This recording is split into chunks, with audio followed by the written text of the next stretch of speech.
오늘 이 마태복음 본문 말씀은 마태복음 마지막 부분 예수님께서 그리스도의 예수 그리스도의 지상 명령을 기록하고 있습니다. 부활하신 주님께서 갈릴리에 나타나셔서 제자들에게 너희들은 모든 민족에게 가라. 그리고 제자를 삼고 세례를 주라. 그렇게 말씀하고 있습니다. 예수님이 제자들에게 주신 것이지만 또한 이 명령은 예수님 재림 이전을 살아가고 있는 이 지상에 있는 모든 그리스도를 믿는 사람들에게 주신 명령이기도 합니다. 먼저 너희는 가라고 말씀하고 있습니다. 실제로 주님의 복음은 우리가 사도행전을 보면은 예루살렘과 온 유대와 사마리아와 땅끝까지 이르러 계속해서 간 것을 볼 수가 있죠. 교회는 예배하기 위해서 모이지만 예배를 위해서 모인 교회는 또 흩어지기 위해서 교회가 존재하는 것이죠.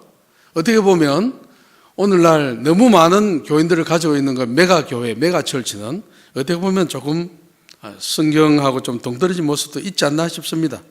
교회는 결국은 흩어지기 위해서, 복음을 전하기 위해서 흩어지는 것입니다.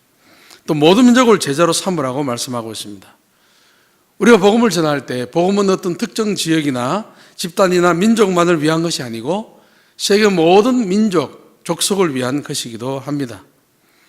우리가 신약 성경 보면 이 복음이 건너가는 곳에는 이방인과 또 유대인의 장벽이 다 허물어졌습니다. 남녀의 장벽이 허물어지고 종과 주인의 그 장벽이 허물어지면서 복음 안에서 다 하나가 된 것을 볼 수가 있죠. 그래서 제자를 삼는다는 것은 개인적으로 제자를 삼는 것도 되지만 궁극적으로 교회를 조직해서 그 교회를 통해서 주님의 복음이 계속해서 전파되도록 하라는 그러한 말씀이기도 합니다. 이번에 샬롬 중창단원들이 태국에 가서 은혜를 많이 받고 저희 마음에 생각하기를 적어도 우리가 받은 은혜를 우리 성도님들 또 기도도 하셨기 때문에 같이 나눠야 되겠다는 그런 마음을 주셨습니다. 제가 대신 이제 선교 보고를 이제 하게 됩니다. 전 잘 몰랐는데 샬롬 중창단 보니까 다른 선교지도 많이 갔고 또 본인들이 다 자비로 또 기도하면서 많이 준비한 것을 볼 수가 있었습니다. 이번에 갈 때도 많이 준비를 했었습니다. 장소는 태국 치앙마이와 치앙라이를 갔었고요. 11월 1일부터 8일까지 갔습니다. 샬롬 중창단 12명과 담임 목사님 부부와 강주원 장로님 그리고 저와 함께 16명이 다 갔습니다. 태국이라는 나라는 우리나라보다 복음이 훨씬 빨리 전해진 곳입니다. 1828년에 네덜란드 선교회 소속인 독일인 의사 칼 귀칠라프라는 사람이 제일 먼저 간 개신교 선교사인데 칼 귀칠라프가 개신교 선교사 중에 조선 땅을 제일 먼저 밟은 그 사람입니다. 그 사람은 이제 태국에서 부인을 잃고 그리고 배를 타고 다시 싱가포르로 나와서 다시 결국 중국 이렇게 조선으로 온 그러한 사람입니다. 그런데 태국은 그 선교 열매가 없는 것으로 아주 유명한데 어느 정도로 유명하냐면 1840년에 미국 장로교 선교사가 들어왔는데 한 명 세례를 주는데 20년 걸렸습니다. 1859년에 나이춘이라는 남자가 태국인 남자가 세례를 받게 되었습니다. 우리보다 선교사 훨씬 오래됐죠. 우리는 1885년을 개신교 선교의 출발점으로 봅니다. 그러니까 1828년이니까 훨씬 더 빨리 됐지만 빨리 복음을 받아들였지만 선교 열매는 아주 미미합니다. 1940년이 되었을 때 태국에 복음이 들어온 지 112년이 지났을 때 기독교인의 숫자는 9,000명 정도 되었습니다. 10,000명을 못 넘어간 거죠. 지금 태국 인구는 6,800만입니다. 현재 그 가운데 예수 믿는 사람은 맥시멈으로 50만으로 봅니다. 그러니까 0.7% 정도 밖에 되지 않습니다. 우리 샬롬 중창단은 태국 치앙마이에 내리고 저는 치앙라이로 갔습니다. 치앙마이에는 1858년에 미국 장로교 선교부에서 다니엘 맥길버리 선교사라는 분이 태국에 도착했는데 그분이 시간을 보내면서 1867년에 치앙마이로 올라가게 되는데 이분을 이름을 붙이면 태국의 사도다 그렇게 할 수 있습니다. 아주 유명한 분입니다. 그분을 통해서 그분이 1867년 치앙마이에 올라가기 전까지, 그러니까 1828년에 복음이 들어왔으니까 약 한 40년 정도 지나기까지도 기독교인이 200~300명 밖에 되지 않았어요. 대단한 것이죠. 그리고 이분이 치앙마이에 올라가서 복음을 전파를 시작하고 약을 나눠주고 하면서 비로소 1000명을 넘어가는 역사가 바로 이분을 통해서 일어났습니다. 우리 중창단이 가서 태국 치앙마이에 가서 박진영 의사 선교사를 만났는데, 이분을 통해서 그 병원들을 돌아보고 나환자촌을 돌아보고 선교사 묘역을 돌아보고 선교 박물관을 돌아보고 그렇게 했습니다. 저는 치앙라이 가서 그 이튿날부터 제가 옛날에 가르쳤던 신학교, 파야오 신학교인데 거기에 졸업하고 목회하는 사람들, 그리고 그 제자가 시작한 라오 신학교 학생들 함께 이렇게 신구약 성경 중간사까지 가르쳤습니다. 그러니까 구약 창세부터 말라기까지 하나님께서 어떻게 구원의 역사를 이루어 오셨는지, 그 다음에 예수님이 나타나기 전까지, 세례 요한이 나타나기 전까지 그 한 400년간의 역사 가운데 이스라엘 민족 가운데 어떤 일이 있었는지, 예수님의 복음을 들었던 그 청중들이 어떠한 그 종교적인 혹은 민족적인 상황이 있었는지를 가르치고, 그 다음에 신약성경 마태복음부터 요한계시록까지 어떻게 예수님의 일생, 그리고 사도 바울의 선교여행 1, 2, 3, 4차 선교여행을 하면서 어떻게 편지가 발생이 되었고 그 편지 내용은 무엇이고 그런 것들을 가르치고 왔습니다. 저희들이 신학교 사역을 오랫동안 하다가 이제 이미 목회를 하고 있는 제자들을 찾아가서 목회하는 제자들을 도와야 되겠다고 그렇게 갔습니다. 라오 부족은 태국에서는 무서라고 하는데요, 이것은 사냥꾼이라는 뜻입니다. 미얀마에서 따온 말인데 지금도 라오 부족 사람들은 사냥을 잘 합니다. 사냥을 어느 정도로 무지막지하게 하냐면은 금지된 동물도 사냥을 합니다. 하루는 저희들이 그 마을에서 살아가고 있는데 냉장고에 있는 것을 보여주는데, 여러분들 곰 발바닥 있잖아요. 곰 발바닥은 굉장히 큽니다. 곰 발바닥 이렇게 된 거 있지 않습니까? 두껍게. 그런 것을 냉장고에 넣어놓고 곰 잡았다고 자랑을 했습니다. 걸리면 평생 영창을 갈 그런 일이죠. 아직도 사냥을 매우 좋아합니다. 가을 정도 되면 온 동네 사람들이 다 멀리 사냥을 가고 미얀마까지 사냥을 갑니다. 그래서 자기들은 이제 라오라고 그렇게 부릅니다. 많은 그 종족들이 있습니다. 라오 부족 가운데도 검은 라오, 흰 라오, 노랑 라오 하면서 많은 그런 것들이 옷 입는 색깔에 따라서 그렇게 부른다고 합니다. 이들은 노래를 참 좋아합니다. 그리스도인들도 노래를 좋아합니다. 금요일 토요일 되면 중등부, 고등부, 청년부, 남전도회, 여전도회 할 것 없이 교회 가서 다 찬양 연습하고 또 예배 시간이 되면 여러 팀이 나와서 찬양을 하게 됩니다. 찬양대가 따라왔고 전 교인이 다 찬양대화가 된 셈입니다. 악보도 없는데 자동적으로 사부로 부릅니다. 하늘의 음성으로 부르는 것 같습니다. 지금 우리가 이 시간 라오 신앙생 찬양이 어떤지 아주 짧게 영상을 한번 보도록 하겠습니다. 영상을 보여주시면 감사하겠습니다.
이제 그 파워포인트를 좀 띄워주시기 바랍니다. 제가 파워포인트 그림을 보여드리면서 쭉 말씀을 드리겠습니다. 태국이라는 나라는 상당히 큰 나라인데요. 그 말고 제일 앞부분을 띄워주시기 바랍니다. 거꾸로 가고 있는 것 같습니다. 제일 앞부분을 띄워주시기 바랍니다. 네. 그 다음에 제가 넘깁니다. 태국 국기가 세 개 색깔로 되어 있습니다. 빨간 것은 백성을 이야기하고 흰 것은 불교고 안에 제일 가운데 있는 그 색은 왕입니다. 왕을 중심으로 해서 불교와 또한 백성이 이렇게 감싸고 있는 그런 것인데 저 안에 태국이라는 나라의 정체성이 다 들어있습니다. 왕은 백성들의 보호자고 왕은 신입니다. 신. 살아있는 신입니다. 왕 앞에 나아갈 때 수상도 기어서 나아갑니다. 발은 더러운 것이기 때문에 앞을 향해서 낮은 포복으로 들어갔다가 낮은 포복으로 나옵니다. 백성들은 왕이 지나가면 그 더운 땅바닥에 전부 다 고개를 딱 붙입니다. 그리고 가장 높은 승려가 있지만 왕은 또 태국 불교를 또 대표하기도 하는 그러한 성격을 가지고 있죠. 네. 그 다음 태국 지도를 보시면 저 위에 치앙마이가 있고 그 오른쪽 위에 치앙라이가 있습니다. 그 사이는 한 4시간 거리 정도 됩니다. 수도가 방콕이고 저 위에부터 저 아래까지는 상당히 깁니다. 한 2,300km 정도 되는 것 같습니다. 우리 남한보다 한 5배 이상 크는 나라입니다. 태국은 우상과 불교의 나라입니다. 방콕 그 공항에 가면 저런 형상이 있습니다.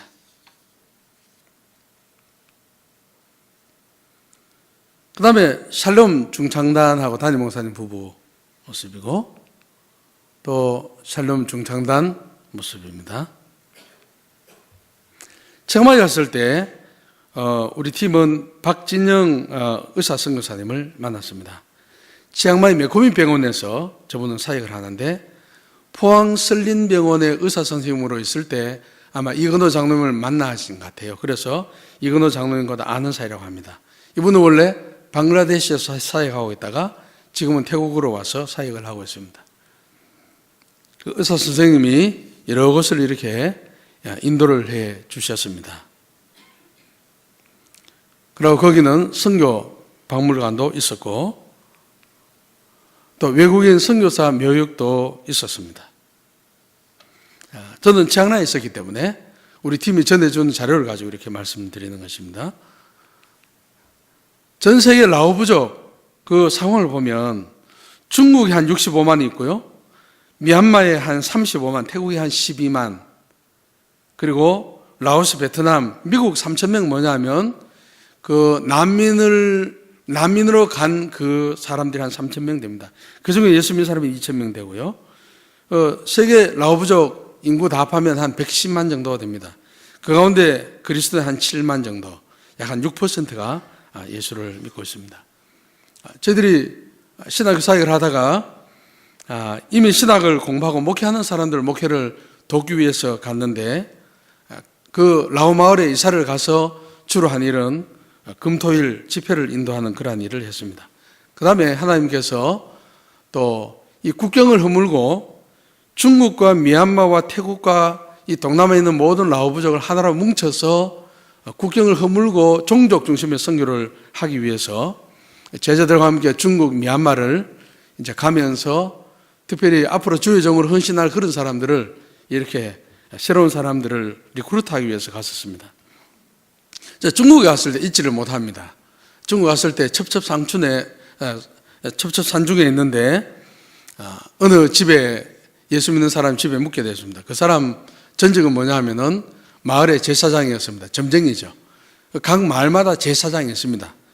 라오부족 사람들은 돼지를 잡아서 우상에게 드리는데, 그래서 제사장한 그 사람이 성경에 관심이 많아가지고 호롱불 밑에서 성경이 잘 보이지 않습니다. 전 태국어 성경을 가지고 설명하고 제자들 옆에서 통역했는데 밤 12시, 1시 넘게까지 그렇게 성경 이야기를 한 적이 있습니다.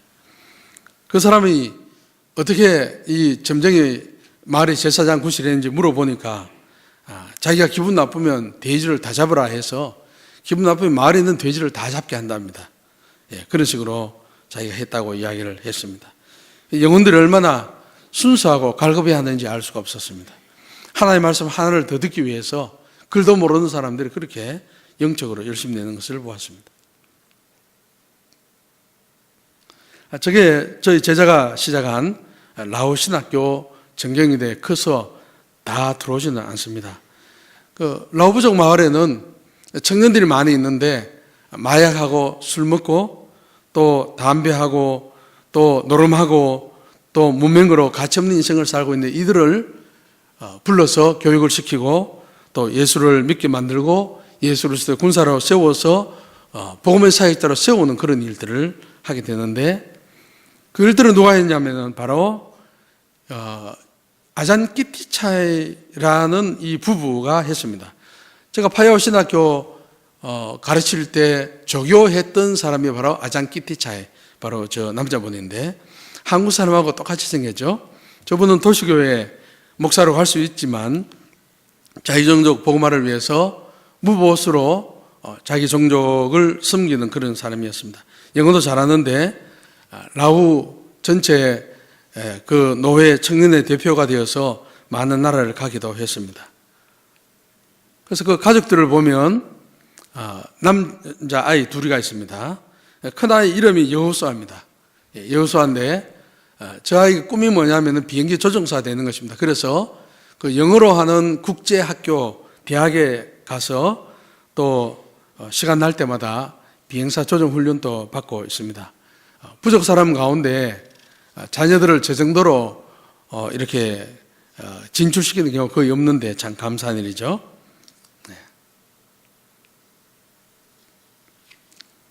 그 다음에 제가 가서 며칠 동안 가르칠 때 수업하는 그런 광경입니다.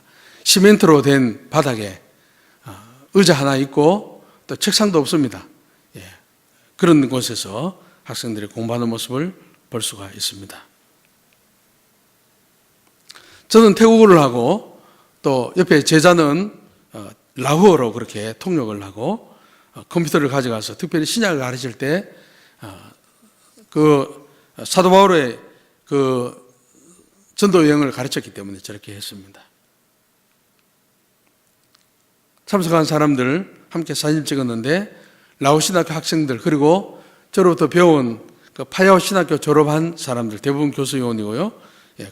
그리고 또 라오교에서 목회하는 사람들 함께 저렇게 함께 공부했습니다. 신학교 학생들과 함께 또 팀이 사진을 찍고 교제를 했습니다. 그 다음 그 신학교 가운데 교수요원으로 있는 사람들이 다 제가 가르쳤던 파야오 신학교 졸업생들입니다. 다 제자들이죠. 아까 검은 옷 입은 그 사람이 설립자고, 저 사람이 노회장이 돼서 치앙마이를 옮기는 바람에 자기 처남되는 저 바로 왼쪽에 있는 사람 있죠? 덩치 큰 그 사람이 이제 책임자가 되어서 사역을 하고 있습니다. 그 사람 바로 아산 시티차입니다. 중안에 있는 사람이죠. 스토리가 많이 있는 친구입니다. 이제 특징은 뭐냐면 이 사람은 사례가 없어요. 라오신학교에 다른 교수 요원들은 월급을 모아서도 자기는 사례를 받지 못합니다. 돈이 없기 때문에. 오랫동안 자기 자인도 그렇게 했습니다. 이제 사람의 역사를 보면 지금 나이가 43인데 자기가 어머니 뱃속에서 6개월 되었을 때 중국에서 자기 어머니, 자기 부모님과 라오스 사람들이 태국으로 넘어와서 어디에 정착했냐면 이 빠꿀로아이 마을이라는 곳에 정착했어요. 빠는 숲이고 꿀로아이는 바나나입니다. 그러니까 마을 전체가 바나나가 참 많은 곳인데 거기에 이제 정착을 했습니다. 그 마을 나이하고 자기 나이하고 같은 것이죠. 그래서 이 아산 시티차이는 너무 가난했기 때문에 초등학교를 졸업을 하고 방콕으로 일을 하러 갔습니다. 방콕으로 일을 하러 가면서 무엇을 하게 되면 마약을 접하게 되었습니다. 자기가 마약하기도 하고 자기 집이 북부에 있으니까 한 번씩 가서 마약을 가져와서 팔고 하니까 수입이 상당히 좋았습니다. 나중에는 한 10대 후반에 있을 때 아예 다 때려치우고 전문업으로 마약을 판매하는 그런 일을 하게 됐습니다. 마약을 판매하면서 여러분들 쿤사라는 이름 들어보셨어요? 미얀마 어떤 지역에 있는 마약 왕국의 왕을 쿤사라 하죠. 그 쿤사하고 관계되는 삼촌이 있어서 삼촌으로부터 자기가 마약을 받아서 미얀마와 태국 국경을 넘나들면서 그렇게 마약을 팔고 마약을 하고 온갖 나쁜 짓을 하면서 그렇게 살았습니다. 한 20살 정도 되었을 때 대만에서 그 목회자와 선교팀이 와서 자기가 사는 동네 바로 옆에 고센 마을, 이름 자체를 그 이스라엘 백성들이 들어갔던 고센 땅 그 이름을 지어서 고센 마을에 도착해서 집회를 인도할 때 하나님의 성령께서 강력하게 임하셔서 부흥을 경험을 하게 되었습니다. 동네 사람들 다 가는데 자기는 안 갔습니다. 며칠 동안 안 가고 있는데 밤에 잠이 안 오더래요. 밥맛도 없고. 동네 사람들이 아니 당신도 가보지. 그렇게 해도 뻗대고 있었는데 견디지 못해서 하루는 가서 뒤에 앉았다가 도망가려고 뒤에 앉았습니다. 그 집회 장소에. 뒤에 앉았는데 뒤에 있는 청년 앞으로 나오라 해가지고 그 앞에 앉게 되는데 자기가 예수님을 영접하게 됐습니다. 그래서 팀이 기도를 하니까 그냥 땅에 쓰러져서 아침에 쓰러졌는데 오후 5시까지 쓰러져서 입신 상태로 있었던 거죠. 많은 것들을 보았습니다. 그냥 엄청난 큰 뱀이 이렇게 이 사람을 감고 있는 그런 것도 또 보기도 하고 그렇게 하고 해서 많은 체험을 하고 이제 복음 전도자의 삶을 살게 되었습니다. 그래서 저 친구는 노회장이나 그런 걸 하기를 원치 않습니다. 오직 복음 전하는 것. 그래서 자기가 저기서 복음을 전하면서 교회를 개척을 한 8개 정도로 했습니다. 외부의 돈을 받지 않고 라오 교회를 돌아다니면서 신앙생들과 함께 이야기하면서 그렇게 해서 복음을 전하고 있는 훌륭한 그러한 복음 전도자입니다. 일남 2녀가 있는데 그 큰아들은 방콕에 있는 대학에 약대를 다니고 있습니다. 약대도 의대이기 때문에 아주 셉니다. 하나님께서 은혜를 주셔서 자녀들이 믿음으로 그렇게 잘 되고 있는 것을 보게 됩니다. 빠꾸라의 마을이고요. 그 다음에 빠꾸라의 마을에 있는 빠꾸라의 교회입니다. 이제 건축을 시작해야 되는데 저기 있는 목사님 이름이 다윗 목사님인데 우리가 가기 전에 저 건물을 원래 부숴야 하는데 우리가 도착한 것 때문에 부수지 못하고 그대로 놔두었다고 합니다. 그래서 빠꾸라의 교회에 추수감사절 행사를 토요일 날 했습니다. 농사 지은 것을 앞에 다 갖다 놓고 이제 찬양대 청년들, 어른들 많은 팀이 나와서 찬양을 하는데 저희들이 함께 예배를 참석을 했습니다.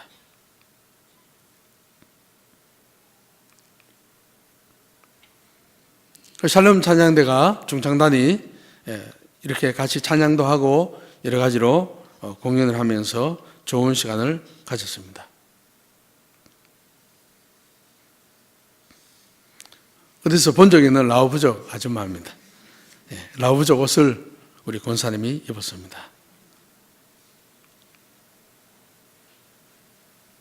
한 가지 감사한 거는 저는 담임 목사님 태국 갈 때 고민을 많이 했습니다. 왜냐하면 삼중 통역을 해야 되기 때문에. 담임 목사님 설교하시면 전 태국어로 설교하면 또 태국어로 말하면 라오어로 하면 이게 예배가 잘 안 됩니다. 2중까지 그냥 3중은 잘 안 됩니다. 그런데 하나님의 은혜 가운데 담임 목사님 옆에 있는 저 목사님이 야이로 회당장 그 이름을 따서 야이로 목사님인데 저분이 한국에서 온 성결고 선교사님을 만나서 성결교 신학교에 한국말을 배워서 신학을 공부해서 한국말을 다 알아듣는 겁니다. 담임 목사님 설교를 딱 하면 라오말로 통역이 가능한 거예요. 얼마나 좋아하는지 모릅니다. 설교를 듣고 난 뒤에 제자들이 와서 이야기를 합니다. 이런 설교 처음 들었다. 라오 사람들은 그 주의 종들이 성경을 별로 보지 않고 그렇게 하기 때문에 주일날 강단에 올라가면 엉터리를 하는 경우가 많습니다. 성경 한 구절 읽어놓고 돼지 기르고 사냥한 이야기, 물고기 잡는 이야기 하다 내려온답니다. 그러니까 성경을 이야기 안 하는 거죠. 담임 목사님 성경을 이야기하면서 하니까 우리말로, 유창한 우리말로 하는데 유창한 라오언어로 번역되니까 얼마나 좋겠어요. 사람들이 참 은혜를 많이 받았다고 제자들이 와서 이야기를 했습니다.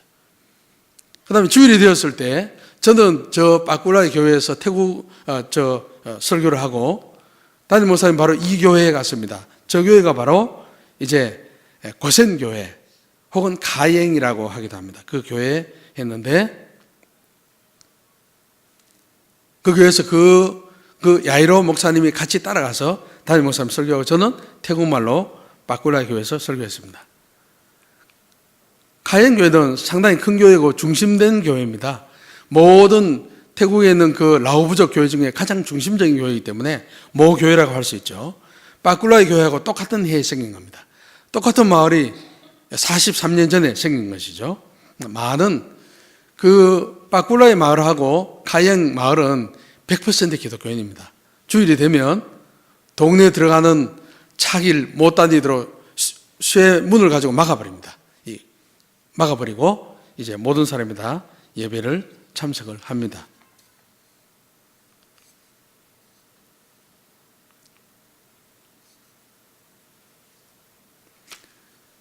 그 다음에 제가 이제 오늘 두 번째로 이야기하고 싶은 이 친구가 있습니다. 저 친구 이름이 짜가입니다. 짜가. 사람들은, 제가 거기 가면 사람들은 저 친구를 저희 아들이라 그렇게 부릅니다.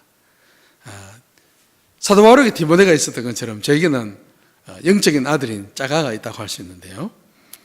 짜가는 참 스토리가 길지만 짧게 말씀드리면 12살, 짜가가 13살 되었을 때 태국 그 메사이 국경 넘어 따칠레이라고 있습니다. 거기에 아까 아잔키티차에 그 라오시다교 시작한 그 누나가 근방에 살았는데 보니까 미얀마에서 온 아이 하나가 거지 행색을 하고 있는 겁니다. 쓰레기통에서 주워 먹고 하는데 보니까 자기 부모를 떠나서 걸어서 태국 국경까지 온 겁니다. 그래서 이 아이를 데리고 와서 이제 마을에서 키우는 겁니다. 근데 이 아이가 자라면서 은혜집에서 살면서 거의 종으로 살았습니다. 그야말로 종으로 살았습니다. 남의 집에 와서 일하면 그 모든 이 임금은 받는 것 다 주인이 다 챙기고 죽도록 이제 일만 하는 겁니다. 일을 참 잘했습니다.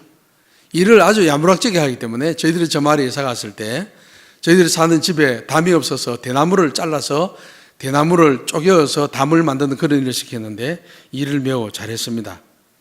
그래서 가만히 살아가는 가운데 참 저 친구는 자기 인생이 없었습니다. 20대 중반은 되는 것 같는데 일해서 돈 받아가면은 전부 다 주인이 다 뺏어버리고 저 친구는 잘하는 것도 하나 있습니다. 꿀을 잘 땁니다. 이제 꿀이 여러 가지가 있지만 그 진짜 꿀은 밀림 안에 높은 한 20m 되는 아주 높은 나무 위에 있습니다. 벌 크기는 한 새끼손가락만한 그러한 큰 왕벌이죠. 쏘이면 죽을 수도 있는 그런 겁니다. 그래서 이제 벌꿀을 딸 때 어떻게 따냐면은 대나무를 가지고 이 모처럼 심을 만들어서 망치로 박으면서 한 단계씩 올라가서 약초를 말려가지고 불을 붙여서 벌을 쫓을 수 있는 그런 것을 밑에서 피우면 벌이 도망간다고 합니다. 그러면 위에 있는 벌집을 따서 이제 꿀을 내는 거죠. 그 진짜 토종꿀이죠. 그런 걸 잘하는 그런 친구입니다. 그래서 저희들이 마을에서 살아가는 가운데 저 친구를 좀 해방을 시키자는 그런 마음을 하나님 주셔서 제자 둘하고 우리 부부하고 007 작전을 펴기 시작했습니다. 주인이 일하러 내려갔을 때 이 친구가 마을에 있을 때 오토바이를 타고 마을 뒤로 누가 올라와서 이 친구를 뒤에 싣고 치앙라이 시로 한 1시간 정도 했는데 도망을 갔습니다. 도망을 가서 우리가 잘 알지 못하는 집에 숨겨놓고 한 달 이상 사라지는 겁니다. 주인은 화가 났습니다. 이제 이 사람들이 총을 다 숨기고 있습니다. 그래서 이제 짜가를 만나면 총으로 죽여버리겠다고. 그래서 계속 이제 이 주인하고 딜을 하는 겁니다. 돌아오면 어떻게 할 거냐. 돌아오면 일하면 자기 임금도 가져가게 하고 그렇게 하겠다고 그러겠습니다. 나중에 돌아와서 어떻게 했냐면은 제자들이 그 시작한 라오 신학교에 입학을 시켰습니다. 글을 가르치는데 한 1년 이상 걸렸습니다. 보통 사람들은 3년 정도만 공부하면 졸업을 하는데 이 친구는 5년 공부했습니다. 그래서 글을 배우고 주의 종이 되기 위해서 준비를 하기 시작했습니다. 그런데 마지막 학년에 어떻게 하냐면은 실습을 갑니다. 실습을 누구 집에 갔냐면은 이 과부 집에 실습을 가게 됐습니다. 과부는 나이가 한 40대 후반쯤 되는 것 같습니다. 라오 사람들은 자기 생일을 잘 모릅니다. 그래서 주민등록증은 전부 다 1월 1일로 다 되어 있습니다. 전 주민들이 태어난 생일을 모르기 때문에 나이도 잘 모릅니다. 그래서 저 부인이 누구냐 하면은 믿음이 좋은 사람이었는데 남편이 병으로 죽었습니다. 그래서 신학생들이나 전도사님이 오면 저 집에 방 한 칸을 내주면서 먹고 가게 하는 그런 건데 거기서 이렇게 지나다가 막 정이 들었습니다. 정이 들어서 짜가가 자기보다 나이가 훨씬 한 20년쯤 가까이 많은 아줌마 과부하고 결혼을 하게 되었어요. 결혼을 해서 이제 살아가게 됩니다. 이제 나로라는 아줌마인데요. 이제 자가 결혼하고 난 뒤에 어려움이 많이 있어요. 어떤 어려움이 있었냐면 자기는 아이를 낳고 싶는데 벌써 나로라는 저 아줌마는 이제 아이를 낳지 못하게 부인병이 있어서 자궁을 다 드러낸 그런 상태였습니다. 한 번은 화가 나서 방콕에 도망을 가기도 하고 했는데 지금 결국 돌아와서 같이 살고 있습니다.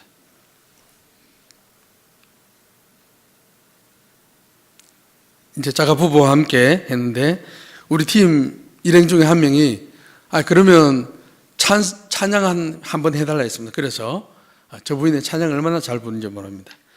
제가 짜가 부인 나로라고 나는 성이고 나로인데 나로 이 아줌마의 찬양을 우리가 한번 들어보도록 하겠습니다. 영상을 보시겠습니다.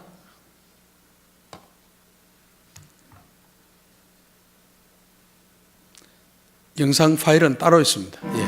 그 안 해도 됩니다.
저 찬양 가사가 내용이 뭐냐 하면, 이 땅은 고생스럽지만 우리가 조금만 믿음으로 인내하면 곧 천국에 이른다, 뭐 그런 찬양이라고 합니다. 그래서 저 아줌마가 찬양을 아주 잘한다고 합니다. 그 다음에 저기는 짜가 사위와 딸인데, 저 친구 이름이 요하인데, 요한은 우리말로 요한입니다. 요한 있죠? 근데 요한하고 짜가하고 같이 공부를 했습니다. 그래서 요한도 이 마을에 전도사로 왔는데, 실습 전도사로 왔는데, 이 요한이라는 친구는 그 집 딸과 결혼을 하게 된 거죠. 짜가는 그 딸 어머니하고 결혼을 하게 되어서 요한이 졸지에 짜가의 사위가 되어버린 겁니다. 예, 근데 그 짜가가 사는 마을 산 바로 앞에 산이 있는데, 산 넘으면 산 꼭대기 거기가 바로 미얀마 국경입니다. 그래서 이 친구가 어떤 유혹에 빠졌냐면, 신학도 공부를 했는데 하루 열심히 일하면 많이 받으면 200바트입니다. 200바. 꼬박이 35 하면 한 7,000원 되죠. 그런데 국경 넘어 딱 가서 마약을 들고 국경만 딱 넘겨주면 3만 바트를 줍니다. 6개월치 임금을 주는 거예요. 그 유혹을 이기지 못해서 친구하고 둘이 마약을 운반을 하다가, 요즘은 국경수배대가 마약 운반하는 사람 보면 운반하는 사람들이 다 총을 가지고 있기 때문에 먼저 보는 사람이 총을 쏜대요. 그래서 총을 막 쏘았는데 그 친구는 죽었어요.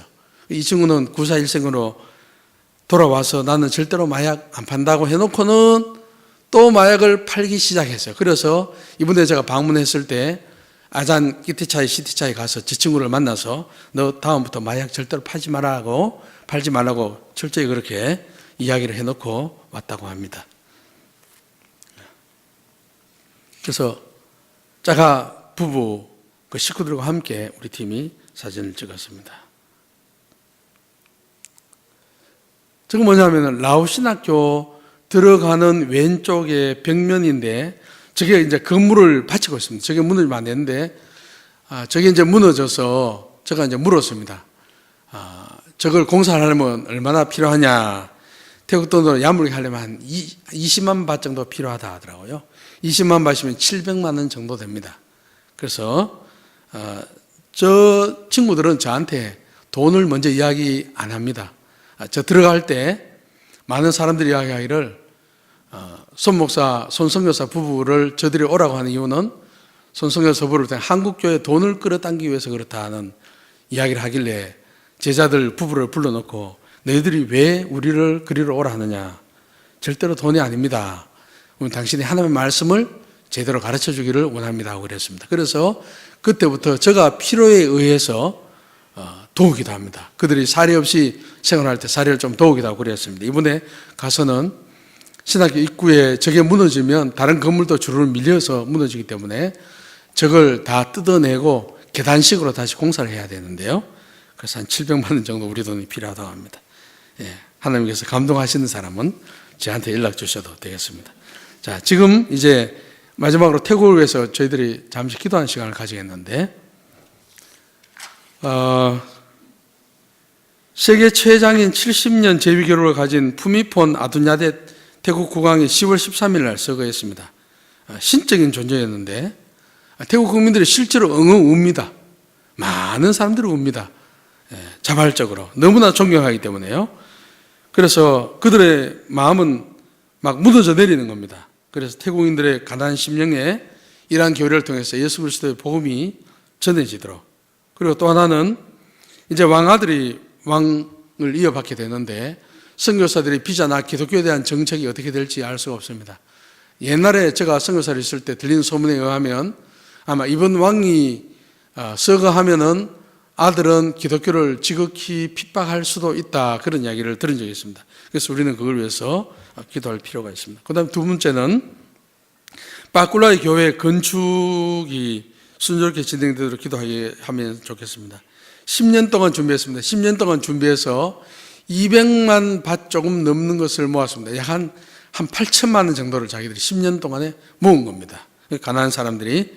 그리고 전부 다 합해서 400만 밭이 필요한데 100만 밭은 총회에 빌리고 200만 밭 이상은 자기들이 헌금했고 100만 밭을 앞으로 헌금하겠다 그랬습니다. 특별히 담임 목사인 아잔 다윗이 그 건축 사역을 성도들과 함께 잘 감당할 수 있도록 기도해 주시면 좋겠고요. 그 다음에 세 번째는 라오교회 노회장인 아잔 키티차, 이분이 이제 라오 신학교를 시작한 그분이죠. 그 다음에 지금 현 교장인 그 처남되는 아잔 시티차에, 그래 아잔 시티차에는 지금 사례가 없이 생활하고, 아잔 키티차의 사례를 노회에서 주는 사례를 13,000바 정도 받고 있습니다. 13,000 받으면은 한 50만 원 정도 되는 그런 돈입니다. 많이 되지는 않습니다. 그리고 그 라오신학교 교수 요원들이 성령 충만함으로 복음의 사명을 잘 감당할 수 있도록 기도해 주시고, 네 번째는 중국과 미얀마에서 온 라오 부족 학생들이 있습니다. 한 5명씩 있습니다. 중국에서는 어떻게 오냐면은 국경을 건널 때 합법적으로 2,000바트를 주면 도장을 찍어준답니다. 여권 도장은 아니어도 통행증을 찍어주면 몇 개월에 한 번씩 건너가고, 그렇게 해서 이제 중국 사람들과 미얀마 사람들을, 미얀마에 있는, 중국과 미얀마에 있는 라오 부족 사람들을 불러서, 돈을 들여서 불러서 교육을 시켜서 다시 돌려보내서 교회를 개척하게 하고 하는 그런 사역을 하십니다. 그래서 1년에 한두 번은 꼭 거기에 제자들을 찾아갑니다. 중국과 미얀마에 있는. 실제로 선교사지요, 이들은. 그런 사역들을 감당을 하고 있습니다. 그 다음 마지막은 자가 가정, 그리고 딸과 사위의 가정이 견고한 믿음의 가정으로 세워지도록 기도하면 좋겠습니다. 이 시간에 태국 왕석의 이후에, 그리고 빠꾸라의 교회 건축, 또 라오교회 노회장, 또 라오신학교 교장, 또 교수 요원들, 그리고 라오부족 학생들, 외국에서 온 학생들, 또 자가 그리고 딸 사위 가정, 이 가정들을 위해서 함께 통성으로 기도하는 시간을 가지겠습니다. 함께 기도하시겠습니다.